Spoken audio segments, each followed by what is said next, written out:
Bismillahirrahmanirrahim. Assalamualaikum warahmatullahi wabarakatuh. Waalaikumsalam. Waalaikumsalam warahmatullahi wabarakatuh. Innal hamdalillah nahmaduhu wa nasta'inuhu wa nastaghfiruh wa na'udzu billahi min shururi anfusina wa min sayyiati a'malina. May yahdihillahu fahuwal muhtad wa may yudlil falan tajida lahu waliyyan mursyida. Asyhadu an la ilaha illallah wahdahu la syarika lahu wa asyhadu anna Muhammadan abduhu wa rasuluhu la nabiyya wa la rasula ba'dah. اللهم صل وسلم وكرم وبارك على نبينا وشفيعنا ومولانا وقدوتنا وإمامنا محمد وعلى آله وصحبه ومن اتبعهم بإحسان إلى يوم الدين أما بعد. Sahabatku yang dimuliakan Allah, sahabat Majlis Keluarga Indonesia yang Alhamdulillah wa syukurlah, di pagi ini kita kembali hadir dalam majlis ilmu di Ramadan ke hari kelima, dan mudah-mudahan Allah Subhanahu wa taala senantiasa terus istiqamahkan kita dalam kebaikan dan terus menjadikan Ramadan menjadi Ramadan terbaik kita dengan iman dan wahtisaban. Maka Allah telah menjanjikan dalam sebuah sabda Nabi yang mulia tentang orang-orang yang berpuasa dan kemudian juga salat qiyam Ramadan iman dan ihtisaban, dengan penuh keimanan dan berharap ridha Allah, berharap rahmat Allah, maka ghufira lahu ma taqaddama min dzambi. Allah akan ampuni dosa-dosa yang lalu.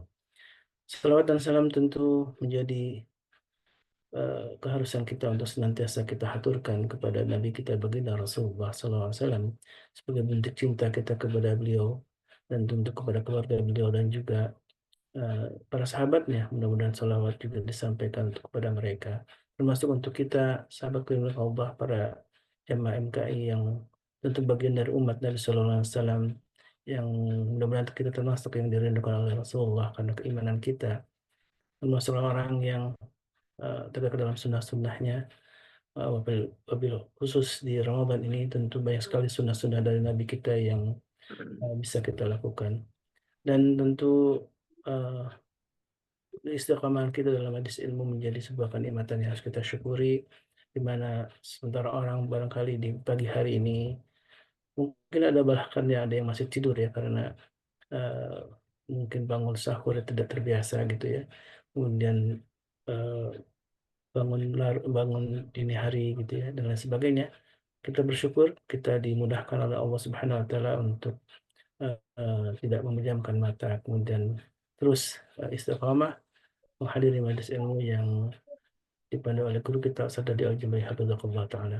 Mudah-mudahan Allah Subhanahu Wa Ta'ala senantiasa rahmati beliau dan juga surahkan keberkahannya untuk beliau dan beserta keluarga. Amin. Tentu Allah senantiasa sehatkan beliau dan juga istiqamah dalam dakwah beliau. Ya Rabb. Dan alhamdulillah itu doa untuk kita semua. Mudah-mudahan jamaah yang bukan Allah yang hadir juga Allah senantiasa beri kekuatan dan kesehatan menjalani Ramadan dan juga untuk menjalani kehidupan yang lebih baik lagi.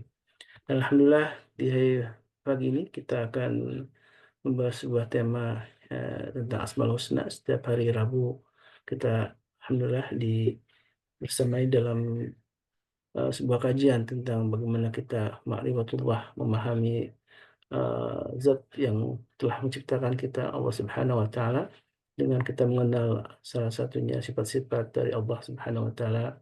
Yang tema ini di pagi ini tentang al-muntaqim. Allah itu adalah eh, Maha pemberi balasan atau siksaan kepada orang tentu yang berbuat dosa atau bermaksiat. Dan bagaimana pemaparan tentang bahwa Allah itu adalah al-muntaqim, insyaallah al-muntaqim pun ya, inna wa inna ila innal mujrimina muntaqimun, itu salah satu yang disebutkan dalam firman Allah Subhanahu wa taala. Baik, alhamdulillah, syukurlah guru kita sudah hadir juga bersama kita. Assalamualaikum, Sadadi. Waalaikumsalam warahmatullahi wabarakatuh. Insyaallah. Gimana kabarnya, Ustaz? Alhamdulillah eh, cukup lelah ya.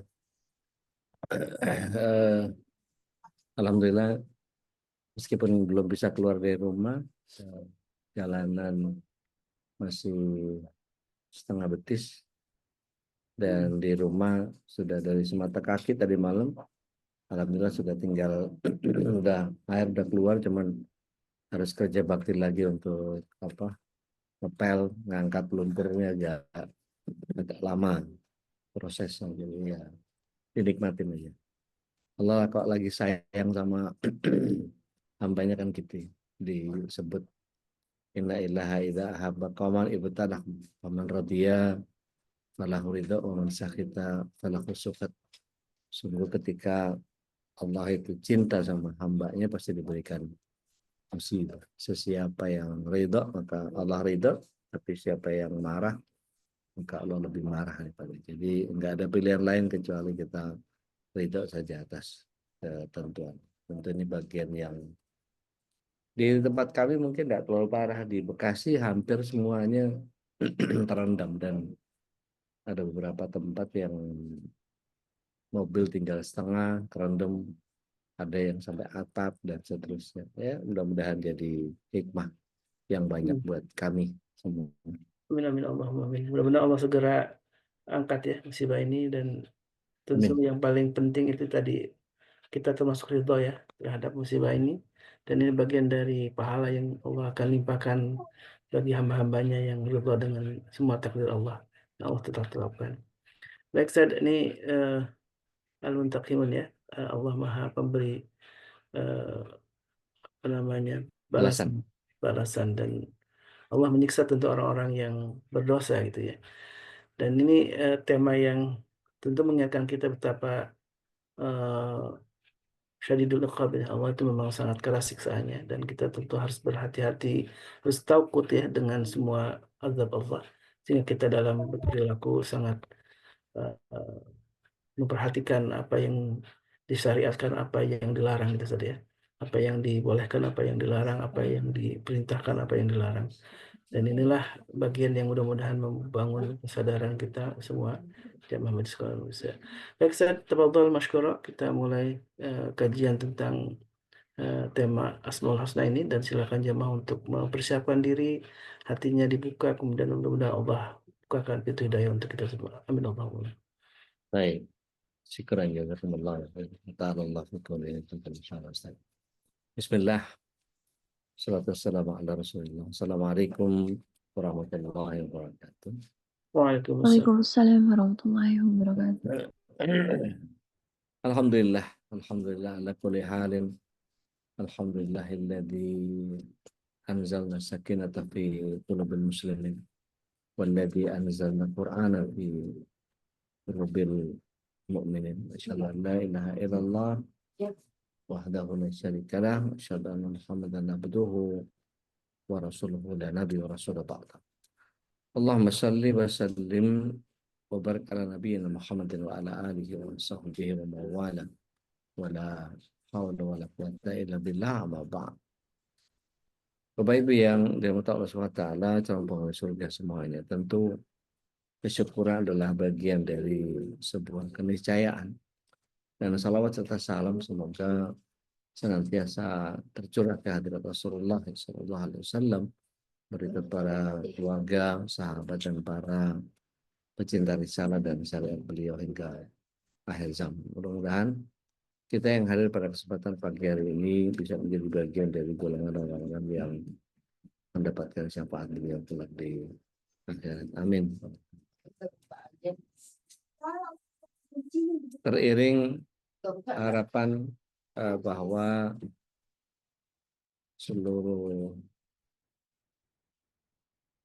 pembina, seluruh pengurus, jamaah, dan semua sahabat dan KI menapungkan hadiah bisa Allah SWT senantiasa curahkan tidak hanya hidayahnya tetapi juga inayahnya, iradahnya, kudrahnya, dan terlebih maunahnya untuk kita bisa menjalankan keistiqomahan, menjalankan keislaman kita sampai akhir hayat kita. Dan insya Allah diwafatkan dalam keadaan husnul khatimah, kita dikumpulkan bersama keluarga di surga. Amin. Kita sampai kepada bahasan Asmaul Husna yang ke-82, Al-Muntaqim, Allah Maha Membalas. Jadi وَمَن يَعْمَلْ مِثْقَالَ ذَرَّةٍ خَيْرًا يَرَهُ وَمَن يَعْمَلْ مِثْقَالَ ذَرَّةٍ syarran yarah. Jadi apapun yang kita upayakan, apapun yang kita kerjakan, sekecil apapun, seremeh apapun, bagian yang kemudian menjadi apa istilahnya Allahumma sholli ala Muhammad. Setiap kita harus punya setidaknya amalan andalan. Dan kalau kita lihat surah Al-Fatir, surat yang ke-35, ayatnya yang ke-45, di situ Allah SWT menyatakan a'udzubillahi minasyaitonir rajim. Dan kalau sekiranya Allah menyiksa manusia disebabkan usahanya, pasti dia tidak akan meninggalkan di atas permukaan bumi satu makhluk yang melata. Tetapi Allah menangguhkan penyiksaan mereka sampai waktu yang tertentu. Maka apabila datang ajal, sesungguhnya Allah adalah maha melihat keadaan hamba-hamba. Dan sesungguhnya yang pertama kali diadili pada hari kiamat bukanlah orang yang kafir, tetapi orang-orang yang gugur dalam pertempuran. Orang ini kemudian dihadapkan kepada Allah Ta'ala dan Allah mengingatkan pada mereka semua nikmatnya sehingga dia mengakui. Jadi dalam sebuah hadis Rasulullah SAW menyatakan bahwa Allah memanggil 3 orang yang pertama kali. Allah bertanya, apakah kau di dunia mendapatkan nikmatku? Maka mereka menjawab, aku berjuang untukmu sehingga aku gugur. Maka Allah SWT menyatakan kadzabta, berdusta. Engkau sesungguhnya berjuang agar engkau dikatakan sebagai pemberani, dan seperti itulah orang mengatakan atau menyebutnya. Maka ditetapkan hukuman terhadap orang tersebut, maka dipegang kakinya oleh para malaikat dan wajahnya diseretkan ke neraka. Maka dihadapkan seorang ahli agama yang gemar membaca Al-Quran, yakni Qura. Ya, maka dia dihadapkan kepada Allah dan Allah mengingatkan kepadanya nikmat yang Allah SWT sudah memberikannya sehingga dia mengakuinya. Maka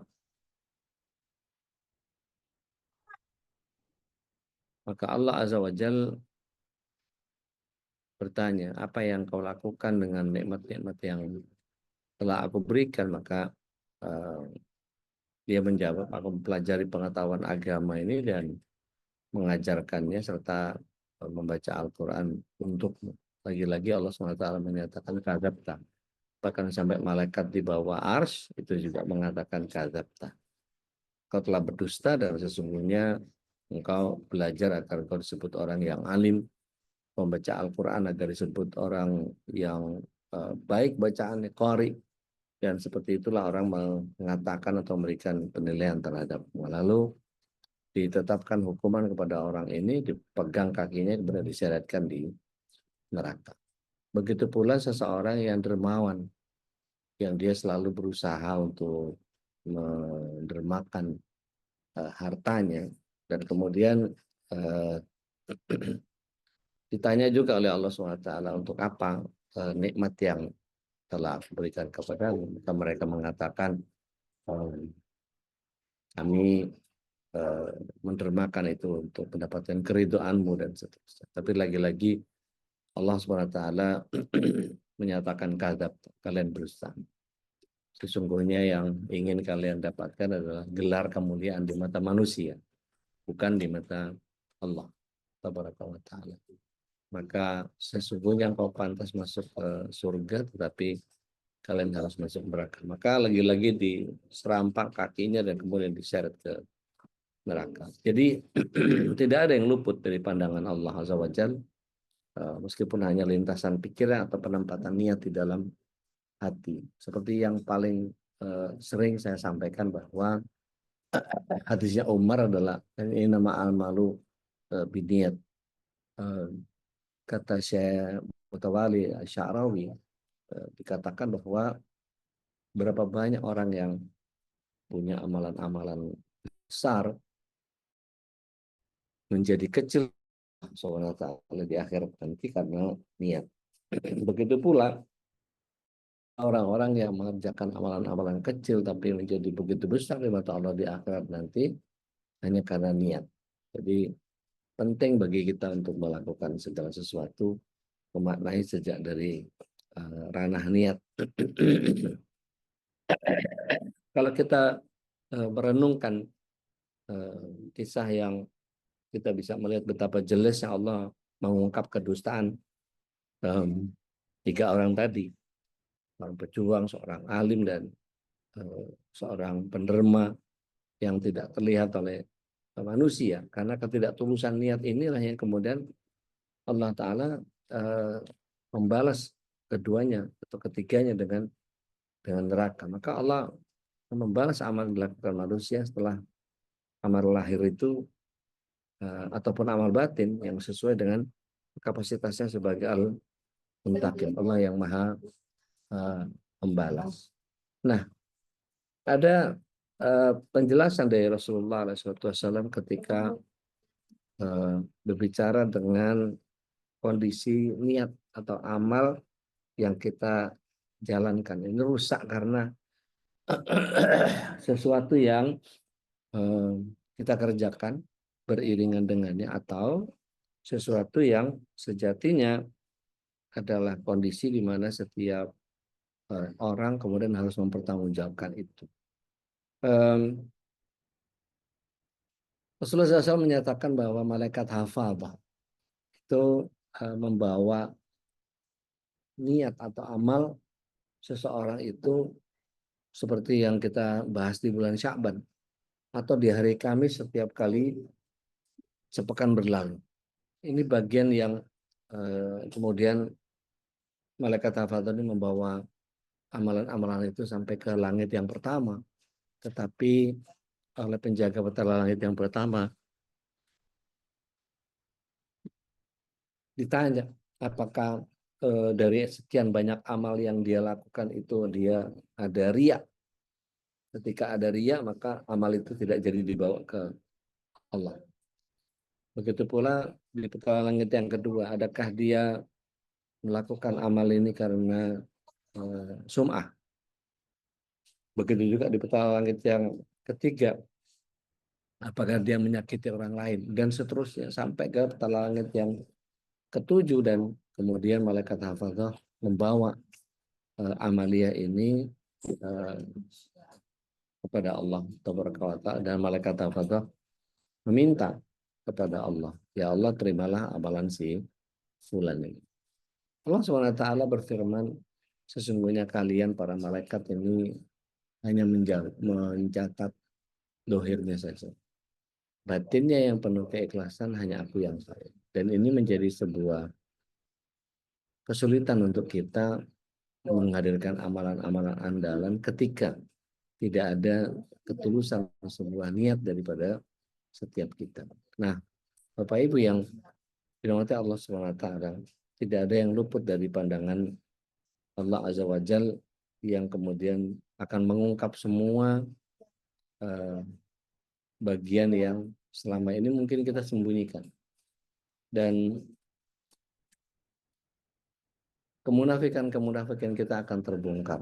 Dan ketika kita memahami bahwa ada seorang tabi'in yang bernama Muhammad bin Wasi', beliau menyatakan bahwa seandainya Allah Tabaraka wa Ta'ala membuka aib kita, maka tidak akan ada orang yang kemudian mendekati kita. Mungkin dalam bentuk bau busuk yang menyengat yang keluar dari tubuh kita, atau maksiat yang kita lakukan menyebabkan wajah kita menjadi banyak bisul bernanah dan seterusnya.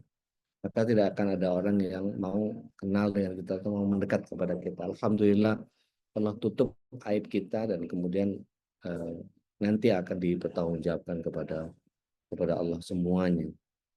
Maka menjadi penting bagi setiap kita memahami agama ini sebagai sebuah minhajul hayah, sebagai sebuah pegangan hidup yang ketika kita tidak melakukannya, waliyadzubillah, kita akan berurusan dengan orang-orang yang justru paling dekat dengan kita. Justru orang-orang yang menjadi buah hati kita. Hanya persoalan-persoalan yang kadang-kadang sepele. Masih banyak di antara kita, saudara-saudara kita yang kemudian sudah balik tapi tidak mau pakai jilbab. Sudah belajar Islam tapi tidak juga mau mengenakan rok. Masih memilih pakai celana panjang seperti laki-laki.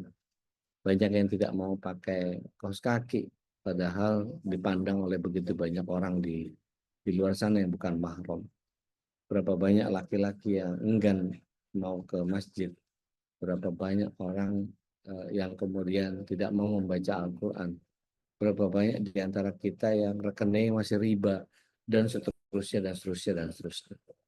Yang kemudian ketika Allah tampakkan kesalahan-kesalahan kita dalam bentuk wujud, maka ini bagian yang kemudian setiap kita akan menjadi lebih takut kepada penampakan-penampakan itu karena ditampakkan di hadapan orang, bukan di hadapan Allah.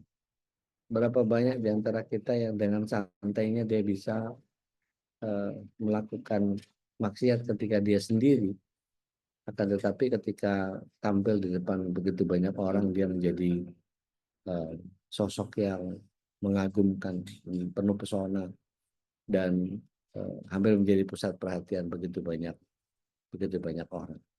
Nah, Bapak Ibu yang dirahmati Allah SWT, kata al-muntakim ini kalau diambil dari kata nakoma, maka kata ini bermakna tidak menyetujui sesuatu karena menilainya buruk. Maka dari sini kemudian lahir makna menyiksa, karena yang tidak menyetujui dan menilai buruk sesuatu atau bisa mengancam atau marah bahkan mengundangnya untuk menyiksa, di dalam Al-Quran itu disebut kata muntakim, bentuknya tunggal, yang disebutkan dalam bentuk jamak atau al-muntakimun, bahkan sebanyak kurang lebih 3 kali dalam Al-Quran. Kita lihat di dalam surah Ad-Dukhan, surat yang ke-44, ayatnya yang ke-16. Ada yang berkenan mau baca terjemahnya? Tafadhol. Ya Budi, Enggak ada.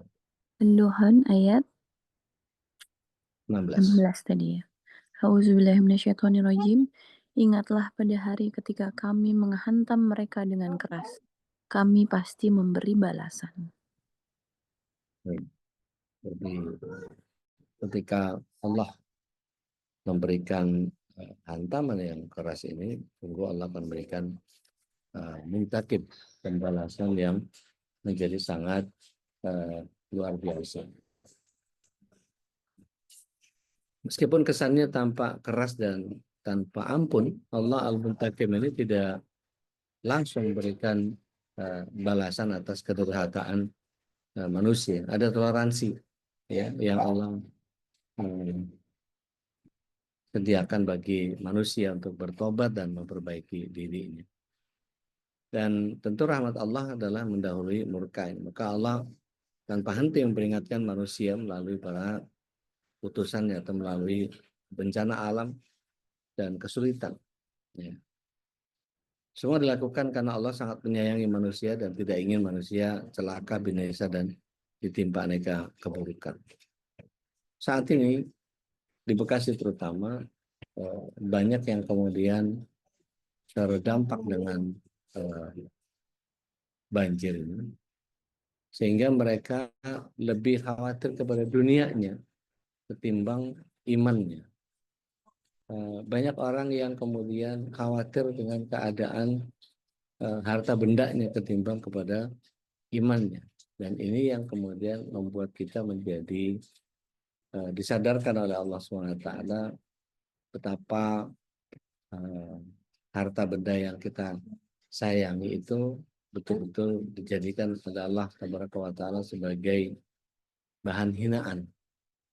Kita lihat surat yang ke-57 ayat yang ke-20. Di dunia Allah SWT hanya memberikan sebuah gambaran yang sangat luar biasa. Di surat Al-Hadid ayat yang ke-20 itu bahkan Allah SWT menyatakan bahwa A'udzubillahi minasyaitonir rajim, "I'lamu innamal hayatid dunya la'ibun wa lahwun." Ketahuilah atau ilmuilah atau pahami dengan ilmu bahwa sesungguhnya dunia ini hanya tempat senda gurau dan permainan belaka. Dan kalau kita perhatikan di situ hanya untuk banyak-banyakan, hanya untuk berbangga-bangga, untuk tafakur, untuk takasur, untuk koleksi-koleksian. Berapa banyak di antara kita yang kemudian senang mengoleksi dengan sesuatu yang sebetulnya tidak manfaat. Dulu saya masih ingat betul betapa saya hobi filateli, ya, mengumpulkan perangko-perangko dari berbagai negara, sampai-sampai kemudian melakukan korespondensi terhadap begitu banyak rekanan atau kenalan. Dan kalau kita lihat ada berapa banyak orang yang kemudian mendidik anaknya tanpa sadar, yaitu mengumpulkan mainan-mainan, boneka-boneka. Saya pernah masuk ke satu rumah di mana ada satu kamar isinya boneka Barbie semua. Dan banyak orang yang kemudian membelikan kepada anaknya mobil-mobilan begitu banyak. Padahal sebetulnya kalau dalam dunia pendidikan tidak memberikan banyak hadiah itu membuat dia menjadi punya theater of mind atau daya pikir yang jauh lebih kreatif. Kita masih ingat betul bagaimana dulu dengan kulit jeruk, dengan kotak korek api, dengan daun singkong, dengan jali jagung, dengan macam-macam. Ya, bahkan kita masih ingat permainan-permainan yang hanya mencoret tanah gitu ya, dengan kotak-kotak tertentu gitu ya, dan kemudian kita kalau dalam bahasa Jawa tuh engklek, jadi cuman melompat dengan satu kaki gitu, ada lompat satu kaki, terus dua kaki, satu, dua, terus kemudian balik badan, balik lagi gitu, apa namanya kalau tempat saya dulu engklek atau apa, dampu, Iya. ya dampu atau ya semacam itu. Dan itu membuat orang menjadi tidak peduli mau di manapun, mau di teras, mau di halaman yang tanah, mau lapangan dan seterusnya gitu. Bahkan permainan itu begitu difahami atau diminati oleh begitu banyak kalangan ketika itu. Bahkan kalau itu ada di sekarang ini, ketika ada di sebuah supermarket atau mall atau satu public space gitu, kalau ada itu dengan warna-warna tertentu, pasti orang terdorong childhood-nya untuk kemudian melakukan permainan itu. Nah, kita kembali lagi ke surat 57 ayat 20 yang dihinakan oleh Allah Taala. Koleksi-koleksi yang begitu banyak itu kemudian menjadi mubazir. Jadi berapa banyak di antara kita yang koleksi tumbler. Tumbler dari misalnya kalau dulu kaos itu kaosnya Hard Rock Cafe. Ada yang pakai tumblernya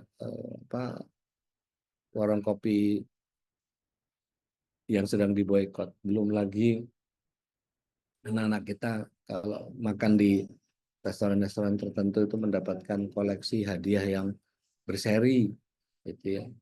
Dan anak-anak kita terbiasa dengan makanan-makanan yang ada mainan-mainannya, ya. Dan banyak sekali yang kemudian membuat anak menjadi merasa bangga dengan apa yang dia punya. Yang mulai dari paling sederhana, gambaran. Jadi apa istilahnya, kalau yang dulu itu kalau saya SD, eh, satu gambar itu isinya ada 64, terus kita mesti gunting-guntingin satu-satu. Terus itu nanti kalau sama temen itu kita kita adu gitu, terus siapa yang telungkup dia yang kalah, kalau yang terbuka siapa yang menang, dan seterusnya. Dan itu menjadi sampah. Belum lagi kelereng ya. Kelereng itu berkaleng-kaleng gitu di apa namanya, di koleksi. Belum lagi, dan itu bagian yang di surat 57 ayat 20 juga menjadi bagian dari apa yang disebutkan oleh Allah SWT di ayat itu.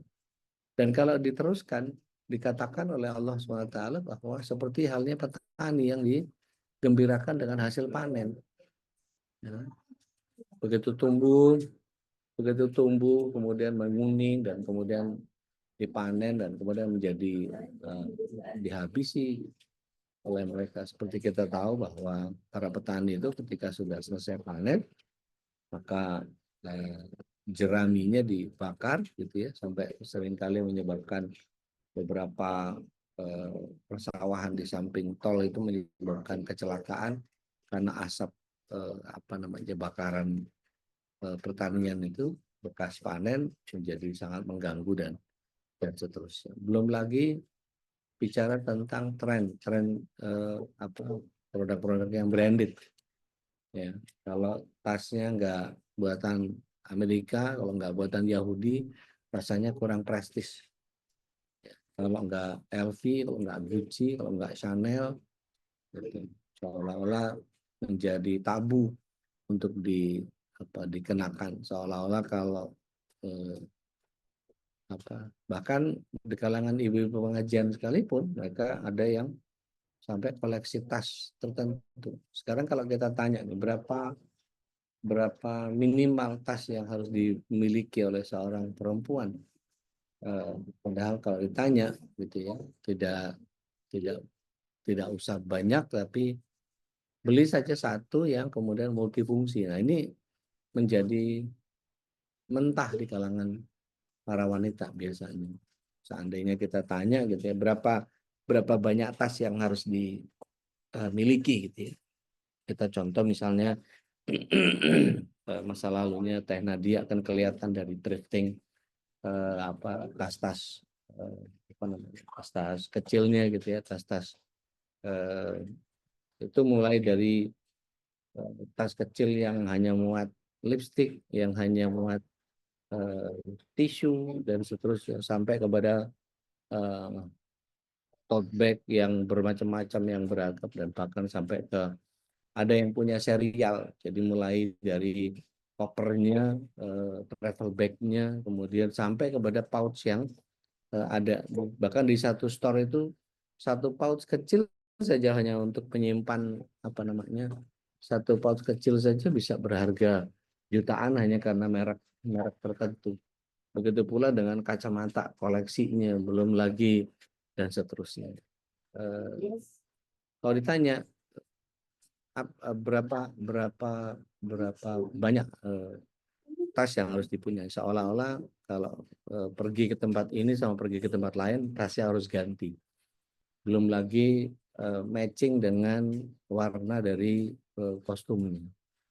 Ada berapa banyak orang yang kemudian ketika beli sesuatu itu mulai dari kaos kaki, legging, rok, bawahan atau gamisnya gitu ya, disesuaikan sama warna ciputnya, warna gamisnya, belum lagi kalau yang bercadar, belum lagi kalau yang pakai bros, belum lagi itu. Kalau kemudian kita kumpulkan dan kemudian dihisap oleh Allah Tabaraka wa Ta'ala yang Maha Membalas, maka setiap kita menjadi merasa merugi dengan itu. Nah, banyak orang yang kemudian tidak menyadari bahwa itu adalah bagian dari kehinaan yang Allah SWT hadirkan. Bahkan kalau kita kembali lagi ke surat 57 ayat 20 tadi, di bagian akhir ayat itu Allah SWT bahkan menyatakan A'udzubillahi minasyaitonir rajim, innal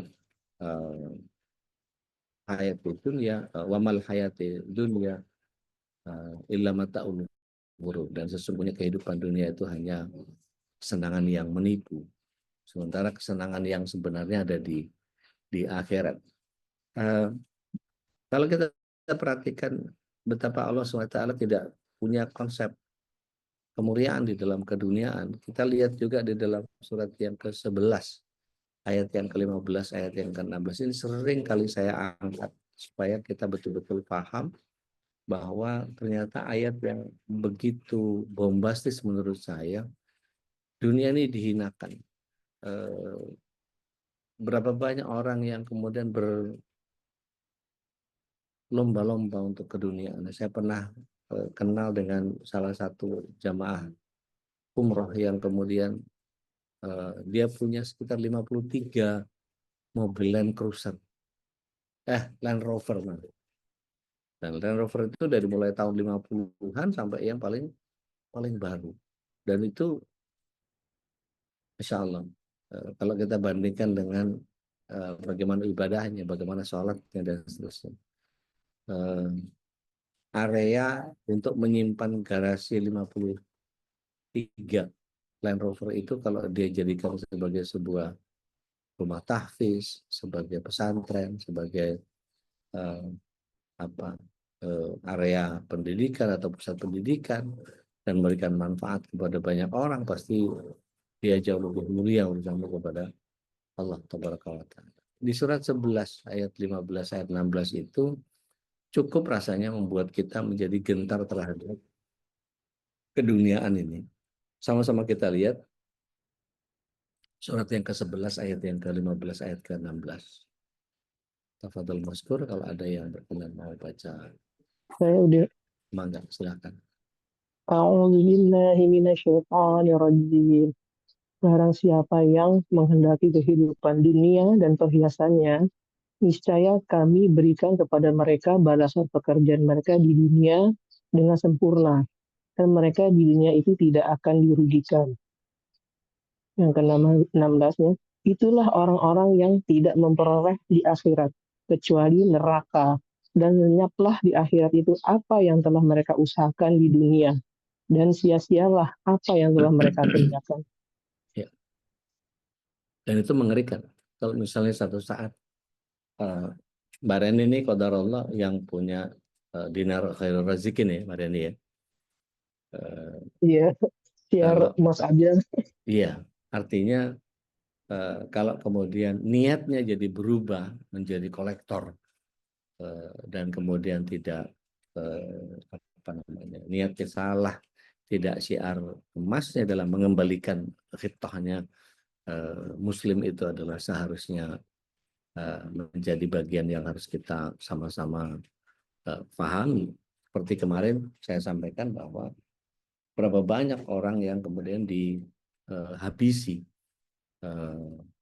oleh musuh-musuh Islam. Bagaimana Saddam Hussein, Allahyarham, beliau ketika punya niat untuk mengganti petrodolar menjadi petrodinar, difitnah macam-macam, yang sodomi lah, yang nuklir lah, yang apa segala macam sampai habis. Karena emas tidak boleh menjadi alat tukar buat umat Islam ketika itu. Begitu pula Presiden Mursi, Allahyarham, Sir, ketika terpilih dengan proses demokrasi, bahkan 70% suara memilih beliau, dan ketika beliau terpilih jadi presiden, beliau mengatakan kita hidupkan Al-Quran dan Sunnah, langsung dihabisi oleh kudeta pemerintah yang ada ketika itu. Begitu pula Pak Harto, begitu mulai menghijau, mulai mengarah kepada Islam, langsung diturunkan. Pak Habibie, karena beliau adalah akan jadi presiden yang lebih Islami ketimbang yang lain, juga dihabisi. Gus Dur dihabisi. Jadi tidak boleh Islam ini berjaya, sehingga kadang-kadang niat kita menjadi keliru kalau kemudian tidak memahami bahwa sejatinya keduniaan ini begitu berat budaya. Bahkan Abdurrahman bin Auf masuk surganya bahkan beliau sambil merangkak. Padahal kita tahu Abdurrahman bin Auf hartanya dipakai untuk di jalan Allah. Semuanya seharusnya tidak banyak yang kemudian bisa diikhlaskan. Kemudian kalau kita kemudian melihat bagaimana manusia celaka dan binasa, dia ditimpa berbagai keburukan, seandainya pun manusia tidak kunjung sadar diri sehingga kesempatan yang Allah berikan kepada yang sudah jatuh tempo, maka hati-hatilah bahwa pembalasan Allah Al-Muntakim ini selalu didasari pada eh, keadilan. Dia hanya membalas sekadarnya saja. Maka seberapa berat dosa yang diperbuat, seberat itulah Allah akan melakukan pembalasan. Bahkan pembalasannya bisa lebih ringan daripada balasan kalau orang tersebut punya amal kebaikan. Dan Allah Al-Muntakim tidak mungkin berbuat zalim karena Allah telah mengharamkan kezaliman atas dirinya, bahkan dengan kasih sayangnya Allah hilangkan balasan dari niat berbuat dosa dan tidak jadi dikerjakan. Bahkan di dalam Islam ketika seseorang bermaksud melakukan kejahatan maka akan tetapi dia tidak mengerjakannya, maka Allah akan menuliskan untuknya di sisinya satu ganjaran kebaikan yang sempurna. Ketika bicara tentang Al-Muntakim ini, maka adakah yang lebih baik dari Allah? Akankah ada yang lebih adil daripada Allah? Adakah yang lebih tepat dan lebih proporsional atas keburukan yang dimunculkan, gitu ya? Dan tidak ada seorang pun yang bisa menandingi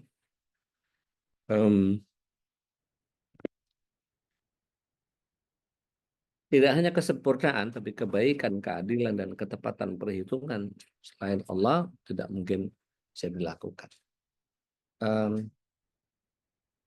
Ingatan akan dahsyatnya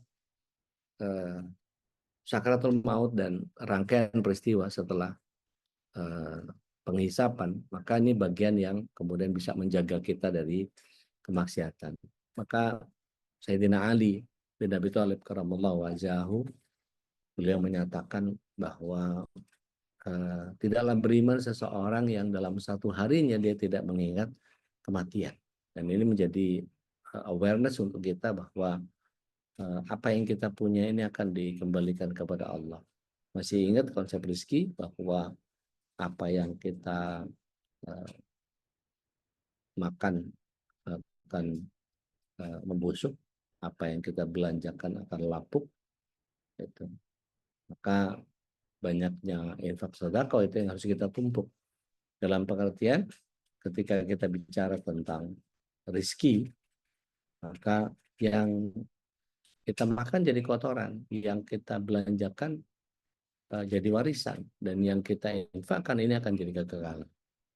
Nah, Bapak Ibu yang dirahmati Allah SWT, ketika kita memikirkan beratnya pertanggungjawaban kita di akhirat nanti, seseorang akan berpikir 1000 kali untuk melakukan keburukan-keburukan. Maka ingatan ini yang kemudian menjadikan Rasulullah SAW dan para sahabat beserta orang-orang soleh itu banyak menangis dan sedikit tertawa, membungkukkan tubuh mereka dan menyungkurkan mereka dalam sujud-sujud yang panjang. Iya, al-afu kalau saya menyebut mungkin Teh Nadia, menyebut Mbak Reni, saya yakin bahwa antuna memahami ini sebagai sebuah perjuangan di dalam Islam yang sudah sangat paham lah tentang bagaimana memperlakukan dunia ini, dan insya Allah jadi inspirasi banyak orang. Tetapi maksud Ana adalah jangan sampai kemudian ada sebagian orang di luar sana mungkin tidak sebanyak kita dalam konteks memiliki sesuatu. Saya kalau tanya nih ke ibu-ibu, berapa banyak panci yang harus kita punya, berapa jenis workpan yang harus kita punya, seolah-olah kalau bikin telur sendiri, bikin ini sendiri, bikin ini sendiri. Padahal kalau kita lihat orang tua kita dulu cukup dengan satu wajan, satu panci bisa mengerjakan banyak masakan dengan model yang sangat banyak. Di kita kadang-kadang menumpuk Pyrex yang mulai dari yang pan kecil sampai yang paling gede, slow cooking keramik, dari yang wah ini buat hotpot yang ini buat anu apa segala macam dan seterusnya. Berbagai macam gelas dari yang lucu-lucu sampai yang macam-macam. Nah, itu menjadi koleksi-koleksi yang kemudian hati-hati dengan hawa nafsu yang kemudian ketika melihat katalog sebuah produsen gitu ya, kita langsung melihat ini perlu dipunyai, ini lucu, ini buat anu, ini kalau buat minum teh sore-sore, ini yang buat kopi, ini yang buat apa namanya, ini yang buat koktail, ini yang buat kalau buka puasa dan seterusnya. Setidaknya di 4 event itu sudah ada 4 apa namanya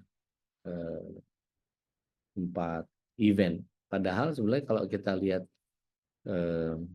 tempat-tempat yang menjual vintage, apa istilahnya, barang-barang kuno, itu kan dulu emak itu ya yang belang-belang apa itu, belang-belang hijau, terus totol-totol yang dari kaleng itu ngopi ya itu, ngeteh ya itu, air kendi ya itu, sehingga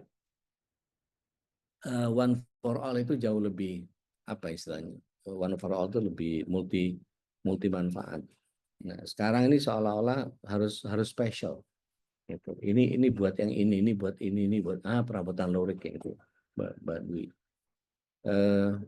Dulu satu wadah itu ya bisa buat semua gitu. Sekarang Masya Allah, yang namanya cutlery saja, ini buat sendoknya appetizer, ini buat sendoknya teh, ini saucers buat roti. Ini kalau kita bicara table manner itu, saya sendiri sebagai seorang instruktur harus punya kemampuan membedakan berapa macam goblet. Yang goblet itu apa namanya, gelas yang ada gagangnya itu. Ada yang namanya highball. Highball itu untuk minuman yang sifatnya dingin, koktail, jus dan segala macam. Belum lagi kalau yang gobletnya agak gembung itu buat wine. Yang buat red wine yang agak tinggi. Kalau buat champagne lain lagi. Yang buat air putih lain lagi. Itu saja sudah kalau kita mau memenuhi apa namanya aristokrasi kepemilikan tentang sesuatu, seolah-olah kalau kita nggak punya pengetahuan tentang itu, seolah-olah kita jadi terbelakang. Belum lagi kalau cutlery kita fine dining itu ada 12 macam apa namanya cutlery gitu. Ini pisau buat ini pisau buat steak, ini pisau, ini sendok yang ini buat anu, ini yang buat main course, ini dan seterusnya dan seterusnya. Kalau kita makan di tempat-tempat yang fine dining itu ada pertama itu ada show plate. Show plate itu kalau kita makan di mana misalnya, yang pernah saya ingat itu dulu Regent, sekarang Four Seasons ya. Itu Regent itu ketika makan di situ yang terjadi ketika napkinnya di setting sedemikian rupa, pokoknya ditaruh se-estetik mungkin begitu ya. Terus kemudian begitu kita angkat ada gambarnya Medusa, ya, perempuan cantik yang pakai rambut ular itu, lambang khasnya Versace. Terus setelah itu orang ngelihat bahwa itu Versace, ternyata ini show plate, tidak dipakai untuk apa namanya, tidak dipakai untuk makan. Nah itu diangkat, kemudian baru dining plate, gitu. Baru kemudian Masya Allah, itu bagian yang kemudian ya memang ke, ke kita sekarang begitu kita paham agama menjadi itu kan mubazir semua ya gitu ya. Jadi kalau misalnya apa namanya eh, orang tua kita punya konsep bahwa kemakmuran dalam tanda kutip itu adalah punya peralatan masak yang banyak gitu ya. Tapi ya namanya kita kan harus mengingatkan gitu ya. Setidaknya kalau itu orang tua kita atau apa segala macam. Jangankan itu. Saya karena sudah 2 kali mantu gitu ya, itu hadiah-hadiah yang diberikan pasti ada yang ngasih satu set apa eh, apa istilahnya, entah piring makan, entah apa cangkir saji atau apapun lah ya. Bahkan sampai yang namanya kalau lagi hamil itu pasti hadiahnya nggak lain dari tempat makan bayi gitu ya. Apa ada yang sendoknya plastiknya, ada yang bisa dipencet, macam-macam. Sehingga dia membuat koreksi kita menjadi paling sering adalah memberikan kado apa berarti kado lungsuran ya. Jadi itu masih ada tuh waktu lahiran si kakak tuh masih ada hadiah itu langsung digeser ke tempat yang lain gitu. Terus itu menandakan supaya tidak terlalu mubazir. Nah, hal-hal yang begitu yang harus kita kemudian memahami bahwa al-muntakim ini adalah bagian di mana Allah SWT akan membalas kita. Nah, kita mau dibalas dengan apa? Kita mau diberikan ganjaran seperti apa? Jadi ketika ingatan ini akan menjadikan Rasulullah SAW dan para sahabat orang-orang yang soleh itu lebih banyak menangis dan sedikit sekali tertawa, maka perlu kita pahami bahwa Rasulullah SAW pernah keluar dari rumahnya dengan menyingsingkan baju sementara kedua mata beliau memerah. Kemudian Rasulullah SAW kemudian memanggil para sahabat dengan suara lantang. Ya Yuhannas, kalian telah dilingkari dengan beberapa fitnah bagaikan malam yang kelam. Wahai manusia, jika kalian tahu apa yang aku ketahui, pasti kalian akan sedikit tertawa dan banyak menangis. Wahai manusia, mohonlah perlindungan Allah dari siksa kubur. Sungguh siksa kubur itu benar adanya. Artinya ketika Rasulullah SAW menyampaikan itu, para sahabat kemudian jadi sedikit sekali tertawa dan mereka lebih banyak menangis. Ini bagian yang kemudian beliau sendiri diberikan kekuasaan oleh Allah SWT untuk bisa mendengar bagaimana dahsyatnya siksa kubur. Bahkan Utsman bin Affan radhiyallahu anhu pernah menyatakan bahwa tidak ada yang aku khawatirkan yang lebih ngeri daripada azab kubur. Ini bagian yang kemudian ketika setiap memahami al-muntakim ini kan hati-hati loh, kita akan dibeberkan aib kita oleh Allah Tabaraka wa Ta'ala ketika memang kita punya keburukan-keburukan itu. Dan keburukan-keburukan yang pernah kita lakukan di hadapan semua makhluk itu kita nggak bisa menghindari ataupun melakukan revisi atau melakukan siaran ulang terhadap apa yang kita kerjakan. Maka ada mekanisme istighfar yang kemudian kita iringkan dengan pertobatan yang versinya Imam An-Nawawi. Kita harus ganti perbuatan buruk dengan perbuatan baik dan kita mesti melakukan banyak hal. Imam Al-Ghazali dalam kitab Metode Menjemput Maut juga menggambarkan bagaimana peristiwa itu terjadi. Kemudian para malaikat menuju ke depan, manggil manusia satu demi satu untuk kemudian menuju ke tempat pembuktian amal. Mendengar seruan itu, semua manusia gemetar ketakutan dan pikiran mereka bagaikan disambar oleh petir. Dan beberapa kelompok manusia ingin langsung dibawa ke neraka agar perbuatan mereka yang buruk itu tidak diungkap di hadapan Allah Yang Maha Kuasa, dan tabir aib mereka tidak disingkap di depan kumpulan umat manusia. Tetapi tidak lama kemudian muncul para penjaga neraka yang mengarahkan tatapan marahnya kepada manusia yang bermaksiat kepada Allah dan selalu menentang perintahnya. Artinya kita sama-sama buka deh surah Al-Jasiyah ayat 28, surah 45 ayat yang ke-28. Ini mudah-mudahan setiap kita menjadi orang yang aware terhadap apa yang kita pahami. Bisa kita bayangkan betapa takutnya manusia pada hari itu, sehingga menurut sebuah keterangan banyak di antara mereka yang jatuh tersungkur dan memalingkan wajahnya. Ada yang berkenan baca Al-Jasiyah 28? Tafadhol. Sudah, Dek. Mangga. Auzubillahiminasyaitonirrajim. Dan pada hari itu, engkau akan melihat setiap umat berlutut. Setiap umat dipanggil untuk melihat buku catatan amalnya. Pada hari itu, kamu diberi balasan atas apa yang telah kamu kerjakan. Jadi ketika terkait sama ayat ini, Masya Allah, Imam Al-Ghazali menjelaskan bahwa sebagian dari manusia jatuh tertelungkup. Karena apa? Tekanan jiwa. Sehingga para pelaku dosa dalam kemaksiatan ini meratap celaka dan mengutuk diri mereka sendiri.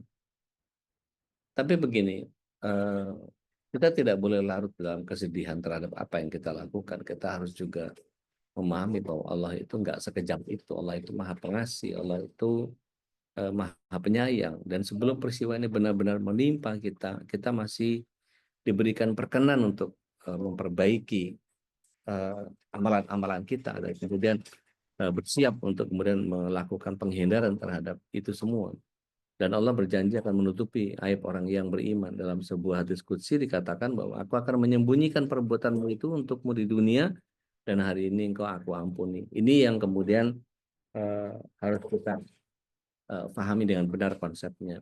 Yang pertama, jangan buka aib orang tanpa alasan yang dibenarkan. Maksudnya kalau yang dibenarkan gimana? Kita bicara tentang misalnya di dalam sebuah perusahaan kita melakukan sebuah appraisal terhadap karyawan misalnya, penilaian ya, atasan bawahan dan seterusnya. Ini yang kalau Allah SWT menyatakan bahwa Rasulullah SAW memberikan jaminan barang siapa nutup aib orang yang beriman, maka Allah juga akan menutup aibnya di hari kiamat. Maka yang kedua, jangan membuka aib yang sudah ditutupi oleh Allah Azza wa Jalla.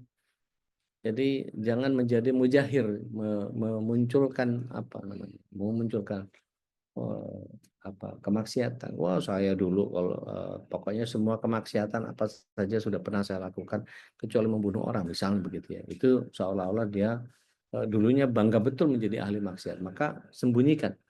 Dan sebisa mungkin kita sebagai orang yang ingin mengetahui perjalanan hidup seseorang, jangan sampai kemudian dia membongkar sendiri aib-aib yang kemudian dia sudah disembunyikan oleh Allah Subhanahu wa ta'ala. Artinya keburukan yang kita lakukan di malam hari jangan disebarkan di siang harinya. Apalagi dengan niat melecehkan atau berbangga diri dengan kemaksiatan itu sendiri.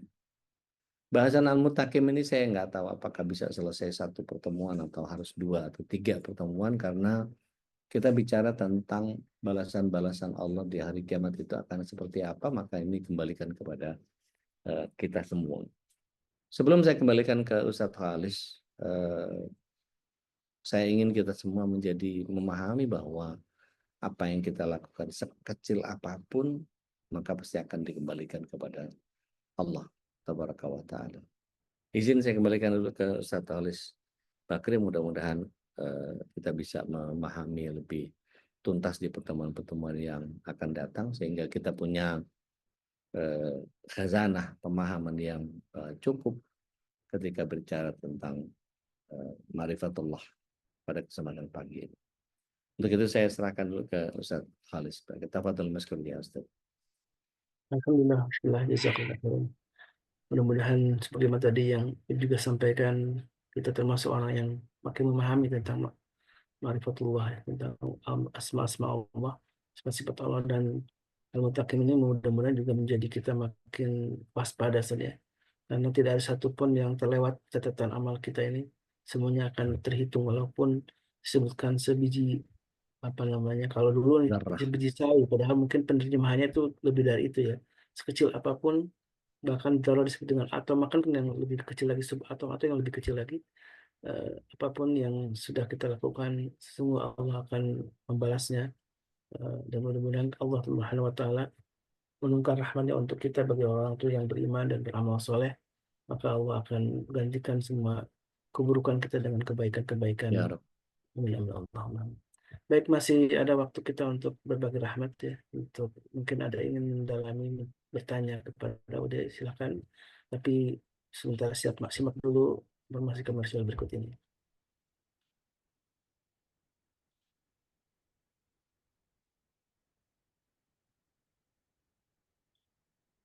Nah, nampaknya ini.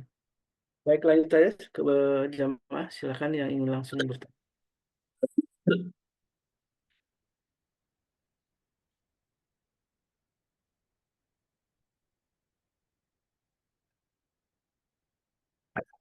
Tentang ini, takut dengan azab Allah. Ini Bu Dina, silakan. Lanjut saja Bu Dina, silakan. Ya, Assalamualaikum Ude. Waalaikumsalam. Hayakallah. Masih di Mekah? Iya, mohon doanya. Ini sebentar Allah. lagi mau umroh, mau mulai umroh. Allah.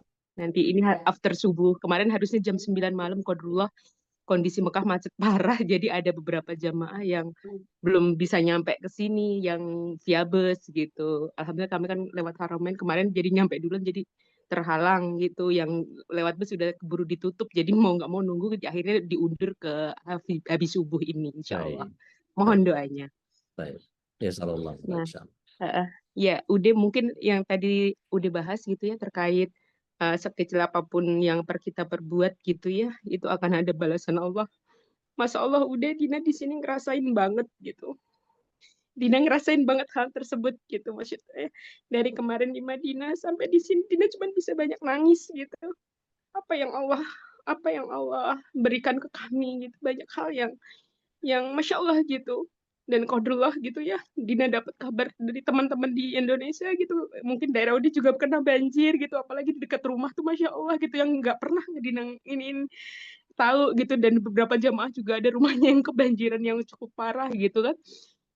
Ada kemarin tuh Habib Hasan gitu ya, Habib Hasan kan kebetulan satu rombongan gitu ya di Condet beliau tinggal gitu, rumahnya di belakang rumah tuh parah banget gitu. Saya diceritain sama Syarifah beliau sama istri beliau gitu kan. Beliau menyampaikan ke Dina gitu ya. Dek, apapun itu, pokoknya sangka baik terus sama Allah. Beliau beliau ngasih nasihat itu.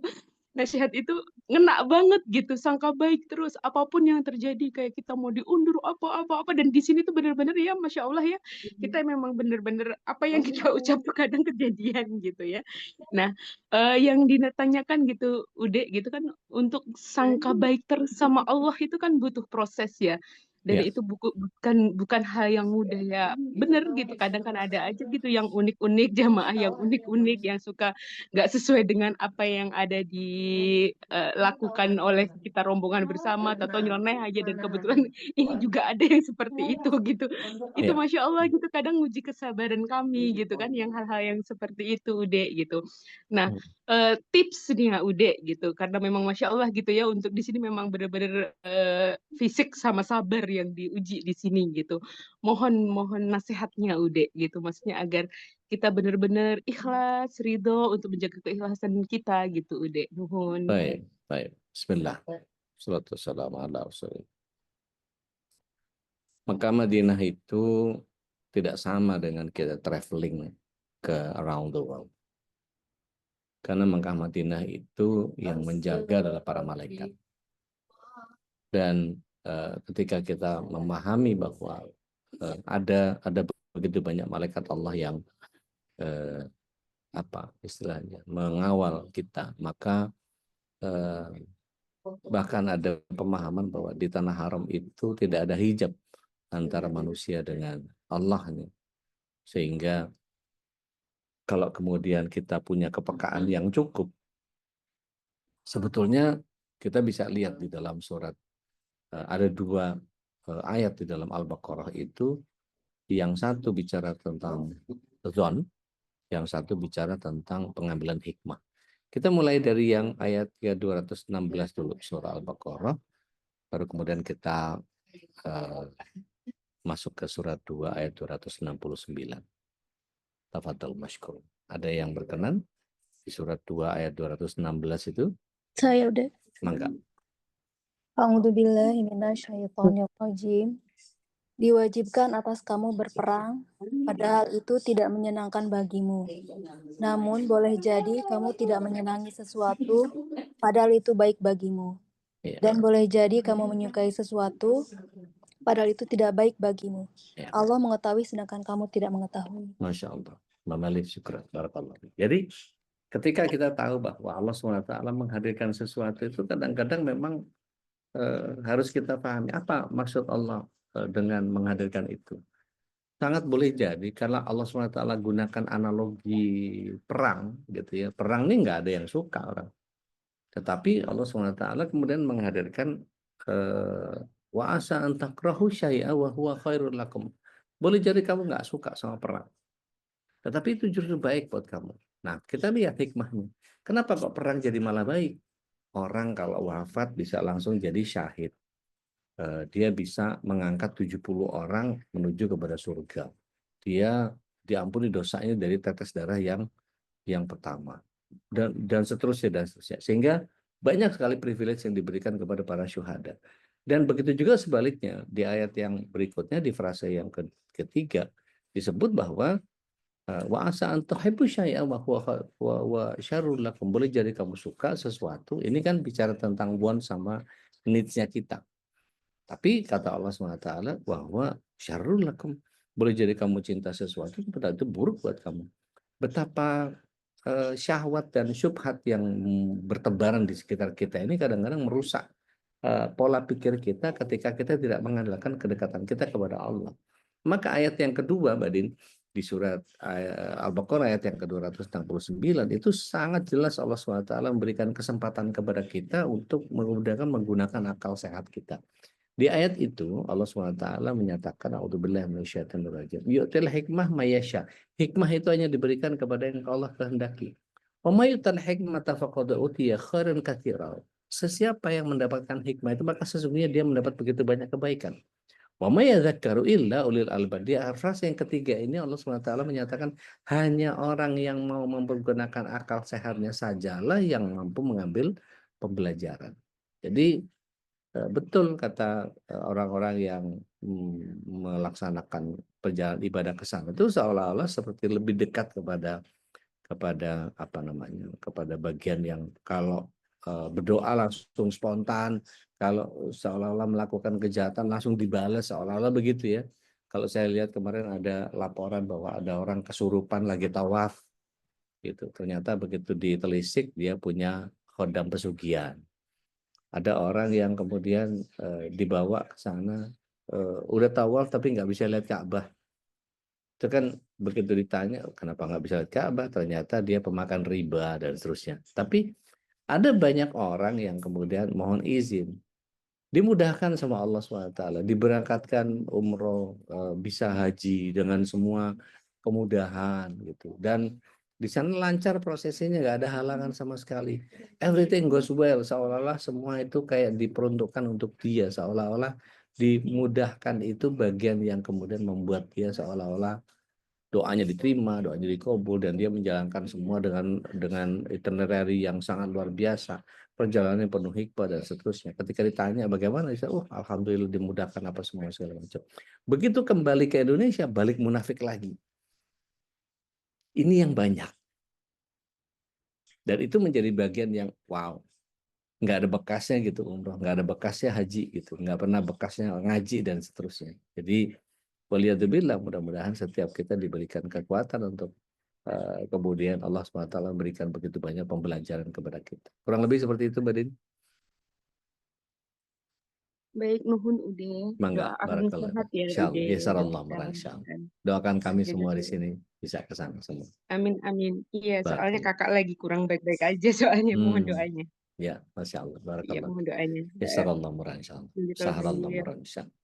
Tena dia Amin, mangga. amin. Assalamualaikum warahmatullahi wabarakatuh. Waalaikumsalam warahmatullahi wabarakatuh. Afwan. Udah, ini tentang batas kemubaziran itu ada seperti tenggang waktunya nggak sih? Misalnya kalau banyak di antara kita yang menyiapkan baju lebaran sebulan sebelumnya, sebelum lebaran bahkan sebelum Ramadan gitu. Kemudian misalnya menyiapkan bahan-bahan bulanan. Kan kita kadang sebulan sekali nih beli sabun segala macem full untuk sebulan. Apakah itu bisa dikatakan mubazir atau masih wajar? Seperti kita siapin hadiah lebaran tapi 2 bulan sebelumnya. Nah, itu gimana Ude? Dan yang Baik, kedua kaitannya dengan zuhud seperti apa Ude? Makasih ya, baik, baik. Bismillah. Assalamualaikum warahmatullahi wabarakatuh. Bicara tentang persiapan, bicara tentang sesuatu yang diukur dengan kemubaziran. Batasnya sampai mana sih? Gitu ya. Kalau misalnya saya seorang pengusaha dengan karyawan yang banyak, kalau saya siapin hadiah lebaran buat mereka jauh sebelumnya supaya dapat diskon dan bisa dapat lebih banyak manfaat, ketimbang saya mepet-mepet hari H-3 baru beli, harganya sudah melambung tinggi, dan kemudian yang mendapatkan manfaat tidak lebih banyak, apa enggak saya lebih baik tarik mundur untuk mendapatkan yang harganya lebih bagus, sehingga nilai manfaatnya lebih besar. Maka apakah ini kemubaziran? Ya, maka kemubaziran itu bergantung kembali kepada peruntukan kita untuk apa.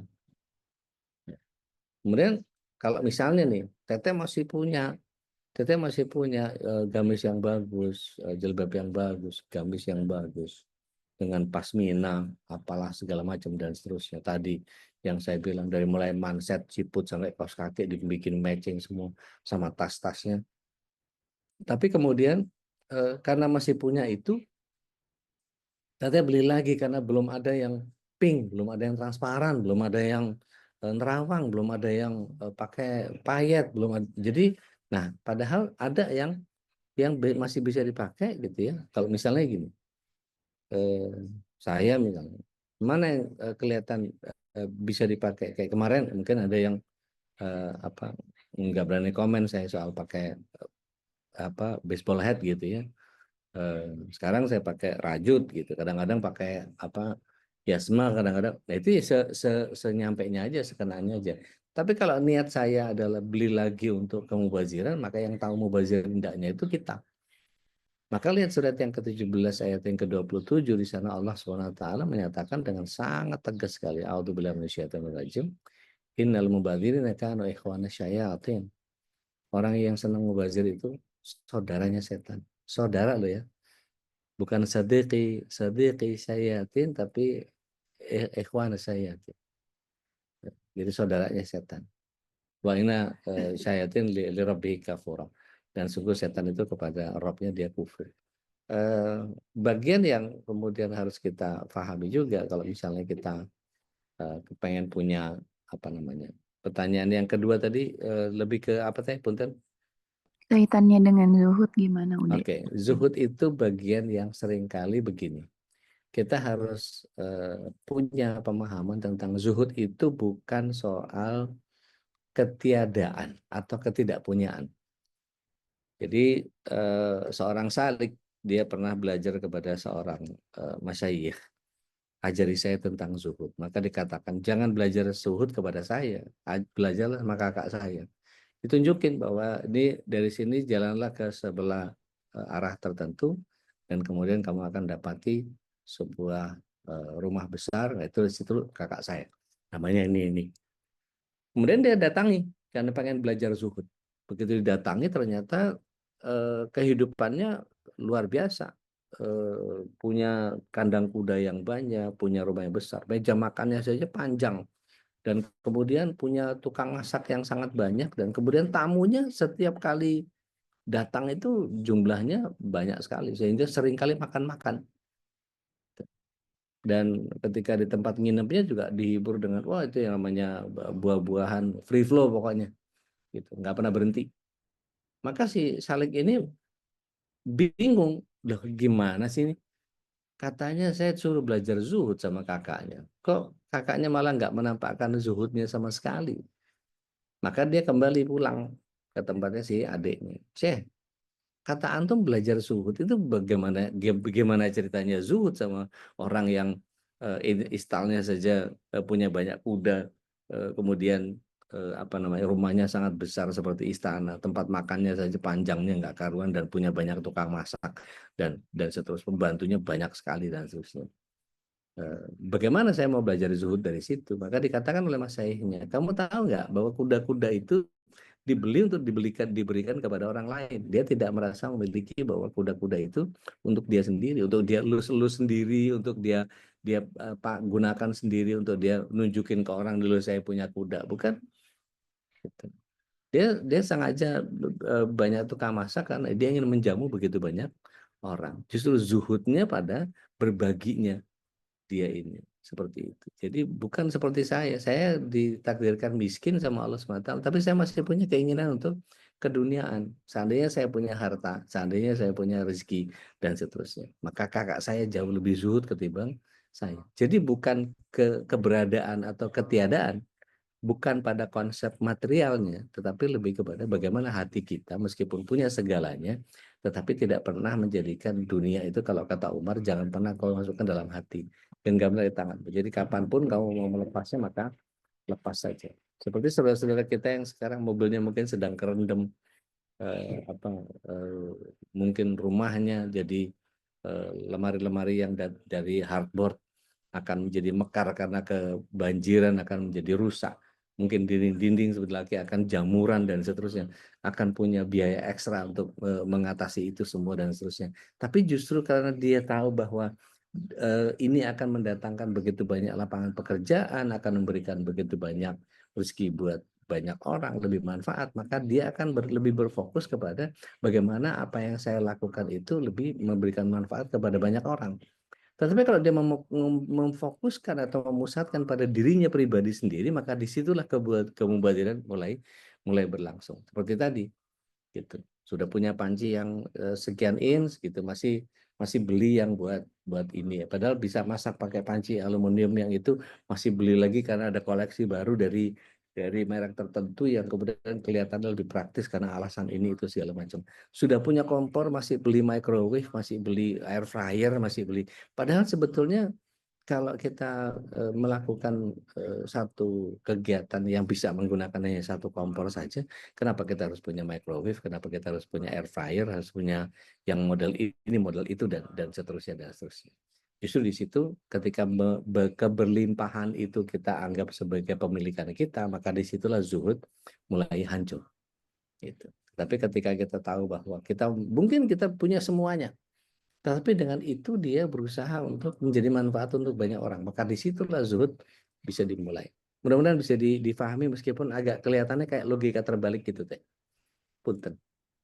Iya udah, jazakallahu khairan. Dan mungkin juga senada dengan apa yang disebutkan oleh Rasulullah saja. Mintalah papa terhadap hatimu gitu ya.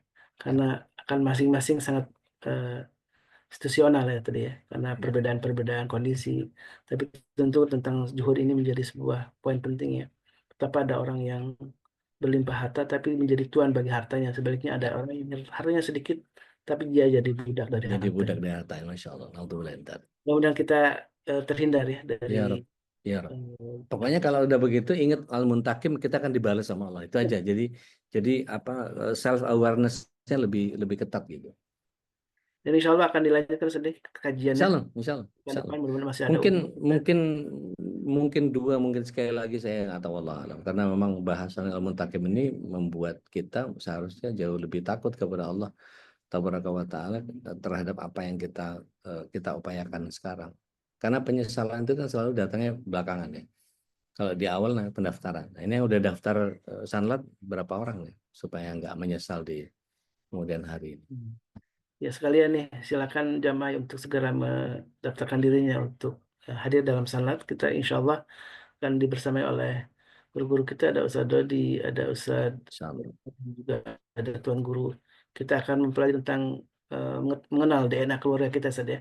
Insya Allah menjadi sebuah tema besar dalam sanlat di tahun Ramadan kali ini, dan mudah-mudahan Allah mudahkan kita untuk hadir, dan yang jauh pun, yang mungkin tidak sempat untuk hadir pun karena geografis ya dari jauh, tentu kita akan juga ikut mengajak untuk ikut terlibat mungkin dengan infak sedekahnya untuk mendukung kegiatan ini, juga bagian dari amal soleh yang mudah-mudahan Allah akan lipat gandakan pahalanya, karena ini bagian yang kita buka deh untuk sanlat ini. Memang pengennya kita memang jadi bentuk ta'awun gitu ya, masing-masing ikut terlibat untuk menghadirkan sanlat ini dengan kemampuannya masing-masing. Jadi tidak perlu harus berkecil hati dengan wah karena di hotel biayanya besar nggak. Kita inginnya memang saling bertahun gitu ya. Dengan tahun itulah, karena ini model yang sudah diajarkan oleh Rasulullah SAW ketika Rasulullah mengajak hijrah para sahabatnya ke Yasrib, ke Madinah itu. Luar biasa itu konsep ta'awun yang tidak dimiliki oleh peradaban lain ya, konsep ta'awun yang luar biasa dari Islam. Itulah Islam dibangun dengan konsep ta'awun ini, sehingga orang-orang kecil terbantukan, orang-orang yang tidak memiliki harta malah terbantukan. Ingat dengan tadi Abdurrahman bin Auf ketika datang ke Madinah itu dengan tanpa apapun gitu ya. Ketika dipersaudarakan dengan Sa'ad bin Rabi. Kemudian Masya Allah ya, sekarang Allah membuka jalan bagi Abdurrahman Wahid waktu itu ya, hingga menjadi orang terkaya dan hartanya sangat bermanfaat untuk umat. Mudah-mudahan kita termasuk yang Allah titipkan harta di dalam keluarga kita, dalam diri kita, menjadikan harta yang berkah, salah satunya yang diinfakkan di jalan. Jazakumullah khairan kepada jamaah yang sudah menginfakkan hartanya untuk kegiatan dakwah MKI. Mudah-mudahan inilah wasilah atau kendaraan kita untuk mendapatkan ridho Allah Subhanahu wa taala. Amin. Allah. Insya Allah kita kembali berjumpa esok hari bersama Ude ya, dengan kajian Hisnul Muslimnya, dan setiap sore hari menjelang buka puasa kita juga ada tadarus Quran. Kita akan dibimbing oleh Tuan Guru untuk sama-sama mempelajari cara membaca Al-Quran dengan lebih baik lagi. Karena ini bagian dari sunnah juga, bagian dari syariat yang harus kita tunaikan. Jangan sampai kita membaca Al-Quran, karena ini gerbang awal ya untuk menjadi seorang ahlul Quran itu, ahlul Quran itu adalah pertama ya kita membaca dengan benar, kemudian mentadaburinya. Baik, kita tutup jamaah yang dimuliakan Allah dengan doa kafatul majlis. Subhanakallahumma wa bihamdika asyhadu an la ilaha illa anta astaghfiruka wa atubu ilaik. Dan doakan juga saudara-saudara kita yang sekarang sedang terkena musibah ya dengan banjir, Allah segera angkat musibah ini dan juga beri kesabaran untuk mereka. Ya Karena Rabbi. itu yang paling penting, kesabaran, keikhlasan atas semua musibah ini. Dan tentu Bunda Dina yang sedang beribadah umrah ya di Tanah Suci, kita doakan juga mudah-mudahan selamat, Allah mudahkan Ya Rabbi. semua urusannya. Dan Ya doakan Rabbi. kami juga Bunda Dina ya, untuk kami semua mudah-mudahan bisa segera menyusul untuk sama-sama bersujud di hadapan Allah di Ya Rabbi. tempat mulia yaitu Makkah Al-Mukarramah dan juga Masjid Nabawi. Assalamualaikum Assalamualaikum warahmatullahi wabarakatuh. Waalaikumsalam. Waalaikumsalam warahmatullahi wabarakatuh. اللهم ارحمنا بالقرآن واجعله لنا إماما ونورا وهدى ورحمة. اللهم ذكرنا منه ما نسينا وعلمنا منه ما جهلنا وارزقنا تلاوته آناء الليل وأطراف النهار واجعله لنا حجة يا رب العالمين.